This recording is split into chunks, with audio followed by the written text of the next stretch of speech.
Okay, hi everyone. I've not done a YouTube live before, but here we are. I hope that you can see and hear. I'm recording the screen. I'm not doing it the most efficient way ever. I haven't got a screen capture thing, but I thought today I'd give it a go. Now let's just little wiggle wiggle. So today I'm just showing you this little page, and we're going to look at some of the little things that I do in the process whilst taking it from this stage. So basically this stage is where the line art has been scanned in and dropped into this file. And that's what I did last night. And I thought it'd be interesting to take it from this point because people generally understand that you draw pictures and they ink them and stuff. But what I do that's possibly a bit different is I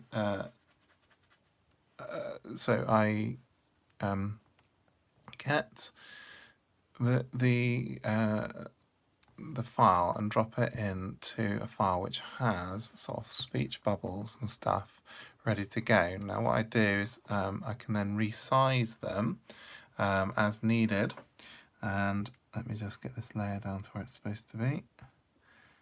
Change the layers, it's supposed to be there, and so I get the information, the actual text that I want. So I'll go to the actual Bible and find the piece of text that I want, which I'm just doing now.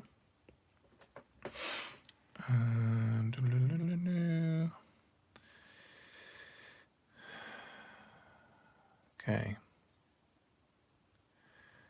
Esther set, no, so basically it's just after, I'm trying to find this place, it's in chapter 8 of Esther. It's not this bit. On that day, King Ahasuerus, oh yes it is, there we go, it gave the house of Haman, the Jews' enemy, to Esther, the queen. So that's the bit I want. Copy. So if I show you there, copy that. And then I bring it in. Now you'll notice that this box is already here. That's because quite often there is a box here. So I get the text I wanted. I just copied from the Bible in this case. And I just fiddle with, it. Do I want 4 lines? Should I go to 3? Look, that fits quite well.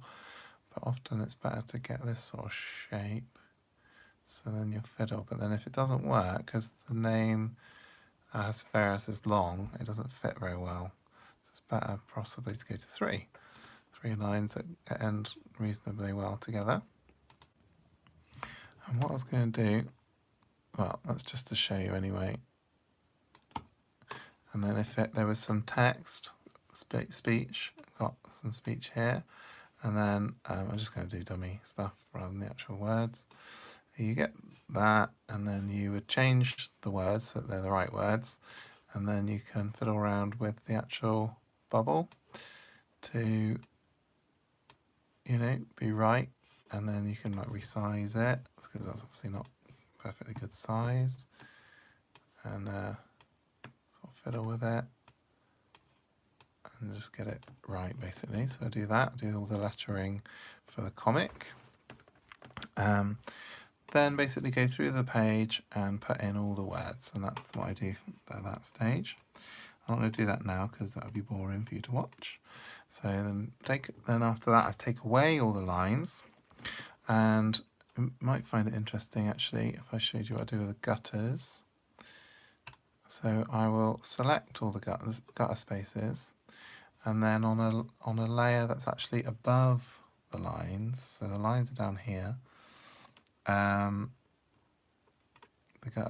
gutter space is already there, and then I'll get the gradient tool, and on R1 it's grey, so I get the grey that I want, which is pre-prepared, and then I fill that area, and that means that the gutter spaces are actually over the top of the lines. So if I was on the lines level, hypothetically, and I drew a black line, If I go like that, it's actually underneath, you see? So by doing that, it means that the gutters are actually, like I say, over the top, and then the words are over the top of that as well. And so the pictures are actually underneath. Now that might help you, because that took me a little while to figure out that it'd be better if the gutters were actually on top of the pictures rather than just behind all the images. So you look through a window, basically a hole in the gutters. Okay. Now,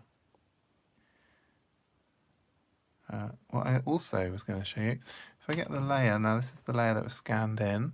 You can see down here. I actually have set up a Photoshop action. So I just hit a button, and if you watch this, hit the button, it did a whole bunch of actions all in one go, and it renamed it lines, and it adjusted the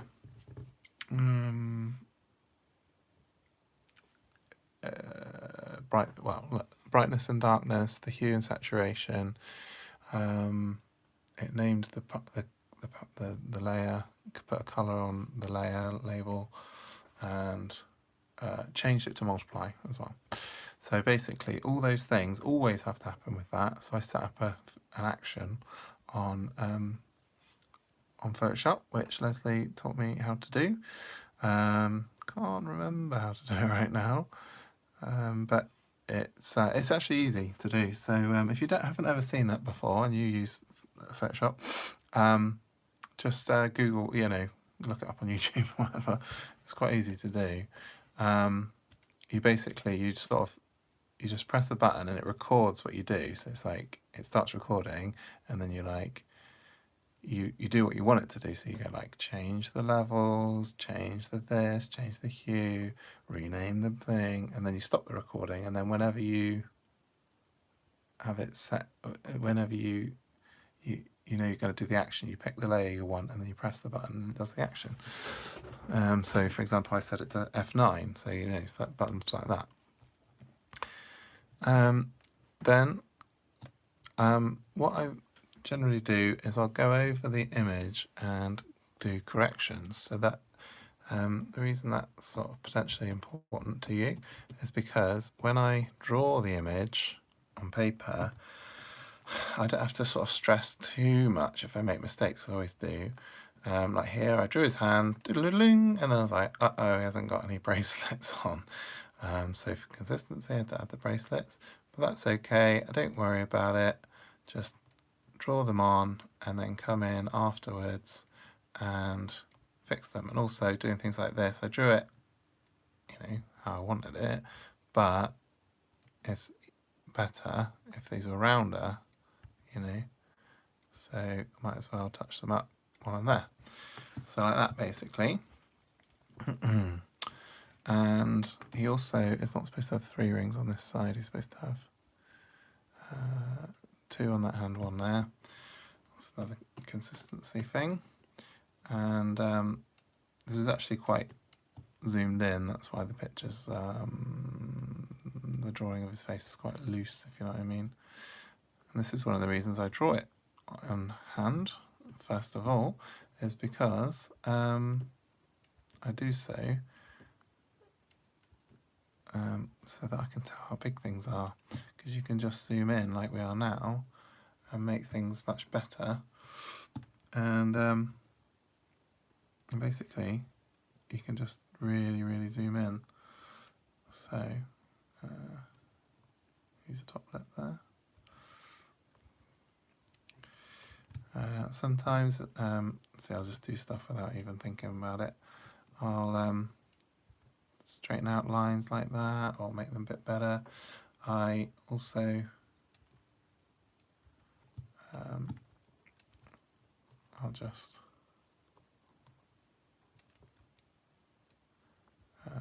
just make corrections. But what's also important is that when I've drawn it by hand, I then know how thick the lines need to be. I I just realised his moustache not right either. It's supposed to be like that. Okay. And then I might notice, I don't know if it's going to show up on the camera, but there's a bit of leftover stuff here, you can see it. And then it means I need to select the correct layer, and then I need to make it more contrasted to get rid of, I use the legacy to get rid of the grey, make it a bit brighter, make it a little bit more contrasted, make it a bit brighter, more contrasted. What you can do as well is use the levels to, you need to be able to see what you're doing, kind of close in the range, because you'll see that they start to go blue. There's two ways of dealing with that. There's this, which is closing it down like that, scanning it black and white in the first place, and then doing all this then, which is the right thing to do, but I didn't do it that way. The other thing to do is just get the saturation for this level, whack that down, and instead of being blue, they're now grey. So not perfect, but not blue. So, and then because it's actually, like, you can actually see these are like individual pixels. I don't know if you can see, yeah, you can sort of see that. You know, it's not what I learned with Jamie Bove when I did a little colouring thing with him.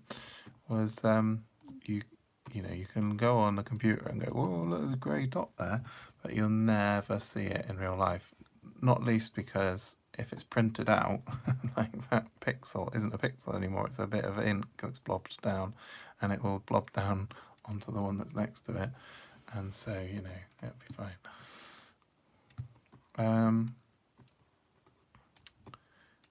So basically, I just go and I adjust stuff, and then what I'll do is I'll go on to the next stage, because I would just go over this whole thing going, oh, there's a little bit there. Just, you know, I don't always do it, but it's like, as I notice it, if I look around, if it's obvious, it's like, oh, there's a little overlap there. And anyway, the next stage would be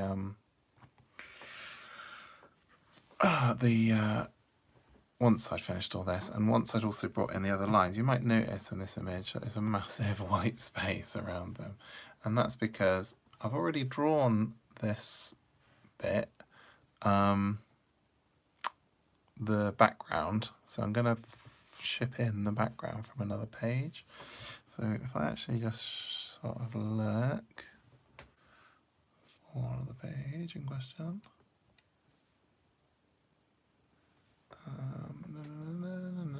is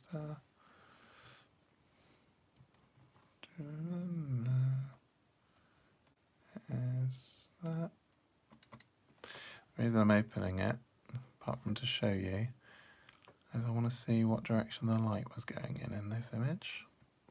So I had it going that way. The actual background's not, oh yeah, it's been affected a little bit. So you might as well have the light going the same way. This is one of the reasons I don't do shadow in actual ink, is because I might decide, oh, it'd be better if the light was the other way around. And so now the shadows layer, again, it's already here, just need to select it. It's already set up, multiply, it's on less than 100%, because as I put the shadows on, they come up, if I do it a bit more obvious, they come up as a sort of lighter colour, and so I can actually see the shape of all the stuff underneath. Otherwise, if it's 100%, when I start doing it, I'm like, oh, where's his eye? I actually need to get his eye back and stuff. And so when it's like this, I can decide as I'm going, you know, what I want to do about it as well. Oh, what we haven't talked about is Patreon. Now, one of the reasons for doing this little live video, as you watch me do some shadows, is that we got a Patreon drive running at the moment, and basically you can become a patron of Webber Bible Comics. So if you're a fan and you like what we do, trying to draw the Bible word for word comic form, which is historically accurate, and it's unabridged, it's got every word, and untamed, so we don't sugarcoat the story or anything for you. It's all aimed at adults and teens. Then what you can do is you can become a patron. Now, that might seem like, whoa, don't need to do that, but it really supports us, and just $1 a month you can do. And you might think, yeah, but that's pointless. Like, if somebody's gonna be a patron, you might as well, give you like a few quid, and if I could afford it, but I can't afford it. It's like, but if you could afford $1, the reason it's good is, yeah, it doesn't make a great deal of difference to the actual amount of money coming in from the Patreon, although it does, and these things add up. What is good about it though is it's another patron. It means you get access on the inside, but the reason it's good for me as well is it increases our number of patrons, and just literally the number of patrons. And the reason that's good is because when people search on Patreon for stuff that they're interested in, comics or Bible, then the more patrons I have, the more higher up the ranking you come on the search, and by just having a few more patrons, I would overtake like a whole bunch of people basically, and so being just a $1 patron would be good. Obviously, being a higher patron would be better, but you can choose. You can decide what level to be. You can try it at the low level. You get 2 pages a month come. No, wait, yeah, 2 pages a month come through to you, and from the most recent one that we're working on, like today we're working on Esther, and you get oh, something's happened. Change layers. Right. Shadows, please. Okay. And you get, but if you go higher levels, there are other benefits as well. So we'd love you to join, even if it's at the low level. But if you want to go crazy and do $5 a month or something like that, you get videos once every 2 weeks. We get 2 a month basically, and they are videos, not like this one. Videos where I open a page like this one, this page when it's complete, or that page we're just on, and I'd say, oh look, here's a page I've done, and here are the words, and here's why I drew it like this, and here's the historical references for this. And I go over a few of the pages each time and talk about the historical aspects that have played into it, some of the biblical choices, or if there's less so in Esther, but in the Gospels, for example, scholars don't agree. Is this event the same event as this event, or what's Jesus meaning? Is Jesus referring to an Old Testament verse here, etc. And so we talk about those sorts of things. If you do become a patron, you can actually see some of the older posts as well, so you can go back and see some of the older like videos, the older pages and stuff. So that's another benefit. So I've been talking about that, but hopefully you've been seeing what I've been doing. So this king mostly has shadows sorted out, not completely, but, and then at the end of the day, the shadows are generally put to 100%, and so I'll put it like that for the comic itself, and then I might look at it again and be like, oh, it's not quite right, I might need to spot black as well, which we're probably not going to have time to look at now. But if you want to draw the eye to contrast, to a person, you can use contrast, contrasting the dark and light, or for instance having a black background and having a light around them, using light and dark, but in extremes basically, to draw the eye to where you want them to be, and what we want people to look. Also, it's about putting, balancing things up. So you might, I mean, you have to compose the panel so that it's right, but if you do end up with a big black like silhouette on one side or something like that, the way you've drawn it, and then everything on this side's all light, it'll be unbalanced. So it'll be heavier with dark on this side and light on this side. So you then want to figure out something on this side to make dark, add some shadows, put something in the background that's black or something like that, and the figure white. Imagine you've got a silhouette here, a little figure here, and you might make this one white and then put back black something behind him, a black car or whatever. That's what spotting blacks is sort of like. But anyway, that gives you an idea of what I do at this stage. I then work on the whole page, I put in the words, fix all the lines, add all these shadows which we just did, and then last of all I put some notes on for the colorists, and then off it goes to the colorists and they colour it in, and at the end I check the colours that they use and make sure it's all consistent, and that's what we do. But I think I'm going to wrap this video here. I can't believe it's already 22 minutes. I find it worryingly easy to just go on and on. Anyway, you can find the Patreon at www.patreon, so it's Patreon, okay, patreon.com/word-for-word Bible comic, or just search for Bible. We're about the 8th one down. We're trying to get it up. So come along and become a patron. And but while you're here on YouTube, like and subscribe, and then you'll see some other videos as they come out. Cool. Good to see you. See you again next time.